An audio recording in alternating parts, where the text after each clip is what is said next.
Hello everyone and welcome to episode 2 of the Major Region Rundown. Today's video is going to be on the LEC. These videos serve as information pieces to help you understand more about the teams and the region coming into Worlds 2025, so you know their strengths, their weaknesses, and their story.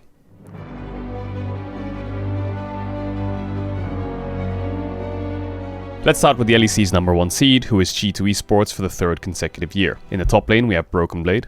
In the jungle we have rookie Skewmond. In the mid lane we have Caps. AD carry we have Hans Sama, and at support we have Labrov. Always the pillar of hope for EU at international events, G2 came off of a rough year at Worlds 2024, with rough draws against T1 and then BLG, which saw them exit the Swiss stage once again. The team showed competitive games but thought a change was needed after 2 full years with the same roster. Going into 2025, G2 made 2 bold roster changes, parting ways with Yike and Mickey X and bringing in Skewmond and Labrov. Labrov, formerly of BDS, is a well-known engaged support. Skewmond, on the other hand, was the most sought-after prospect in the off-season, fresh off of winning EMEA Masters and being rank 1 on the solo queue ladder for a very long time. This is his first year in Tier 1 competitions, and all eyes were on whether he could translate his dominance in the ERLs to the top-tier competition. Replacing both jungle and support at once is a huge shake-up for a team, as these roles really define the communication and map play, so growing pains were really expected for G2 coming into the year. They felt the weight of that jungle support transition straight away. While they remained a top 2 team domestically and made it to the LEC playoffs finals through the upper bracket in both winter and spring, they did seem a little disjointed in key moments of the finals, losing both of them. There was this narrative around them being one of regression, that the new G2 roster was simply a downgrade when compared to last year's. MSI didn't really help the perception too much either. G2 barely scraped through the play-ins, needing 5 games to edge out both Furia and GAM. It was a bit bizarre to see a team that less than a year ago had been going toe-to-toe with BLG and T1 on the Swiss stage struggle to get through these play-ins. After surviving them, they were swiftly eliminated by Gen.G and FlyQuest. A few weeks later though at EWC, G2 found some footing. They took down FlyQuest and BLG and pushed Gen.G and T1 in, I would say, a little bit of a competitive series. This felt like somewhat of a turning point as they returned to domestic dominance. They rolled through the LEC summer split, and you could really see Skewmond's growth culminating in a finals MVP performance. The moment of him lifting the trophy alongside Labrov first out of the whole squad was a massive symbol in this team's resilience, belief, and faith in one another. While they have once again established themselves as the number 1 team in Europe, the narrative is different this time around. Expectations are definitely a little lower this time around, but I think it'll be exciting to see how they do at Worlds. G2's ramp up this year is definitely not something to sleep on. As the LEC's 2nd seed, we have Movistar Koi. In the top lane we have Mirwin, in the jungle Elyoya, in the mid lane the first ever NA mid laner to play in Europe, Jojo Pyun. At AD carry we have Supa, and support Alvaro. Following a disappointing Worlds exit last year, losing to GAM in the Swiss stage, the team decided they needed an upgrade in the mid lane, bringing over Jojo Pyun from NA to replace Fresskowy.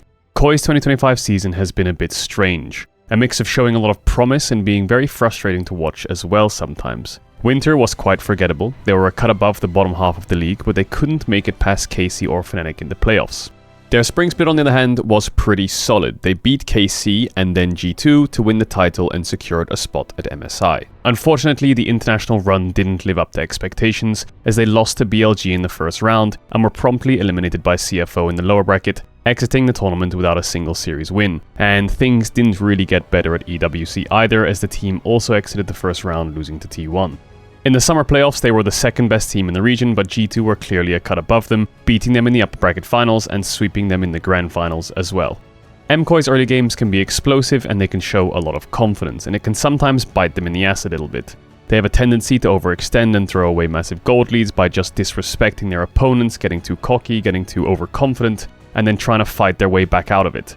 It became a recurring storyline as we saw it happen against G2 in both the upper bracket and the grand finals, where their inability to slow down was their downfall.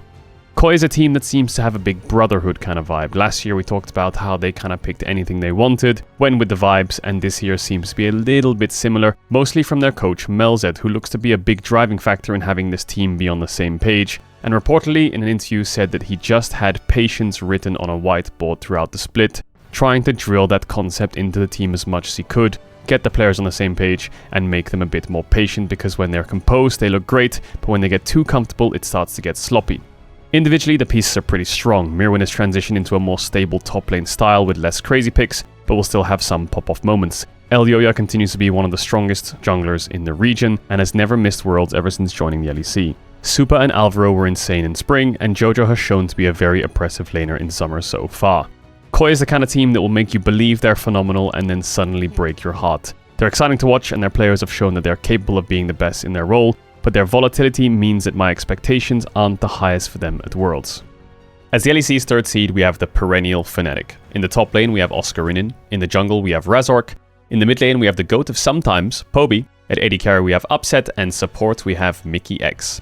Following yet another disappointing domestic year in 2024, where they were tantalizingly close but unable to get a domestic title once again, Fnatic replaced their bot lane, grabbing Upset and Mickey X to replace their Korean bot lane of Noah and Jun, who went to Giant X. They entered 2025 with a bang, dominating the regular season and quickly becoming one of the favorites domestically. But a close loss to KC in winter meant they wouldn't even reach the finals.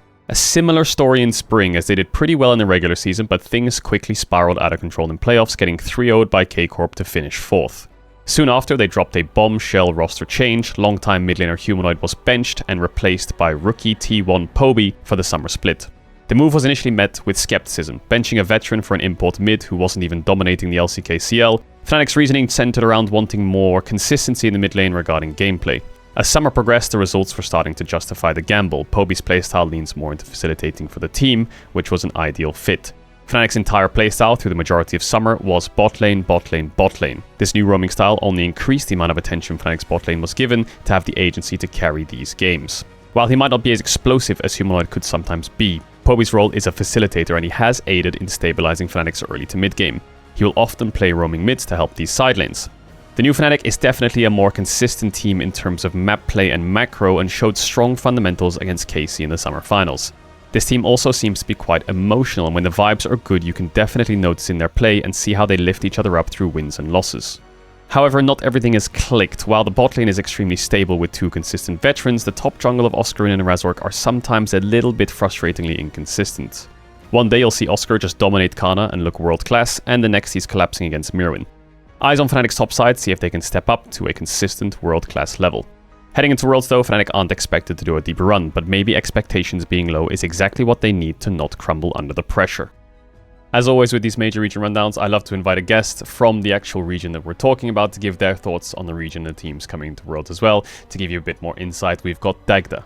Hey guys, it's Dagda here from the LEC. I'm going to bring you through all the teams that we're going to be sending to Worlds 2025. And I want to start with what is probably the most surprising team, which was Fnatic. Fnatic were firmly 4th place for a huge portion of this year when it came towards our top 4 teams. And especially coming into our summer split, it looked like they were going to remain there. They hadn't really figured out how they wanted to play on the map. There was some issues coming through on how they tried to play through side lanes. But as we got into our final week of the split, they came alive against Karmine Corp. We saw Oscarinin having a phenomenal pop-off performance, being able to match Kana in that top side of the map, and that really let Fnatic play through their game plan, which has been played through that bottom side, set up for success through Upset and Mickey, and then using that as this massive tool when they get towards team fights and working together as a unit to make sure they can control objectives. And a large portion of that as well was coming through from Poby, who over the course of the summer split kind of became a more integral part. In the beginning of the summer, it was kind of difficult for them to get Poby alongside for a lot of the plays. And oftentimes you'd see,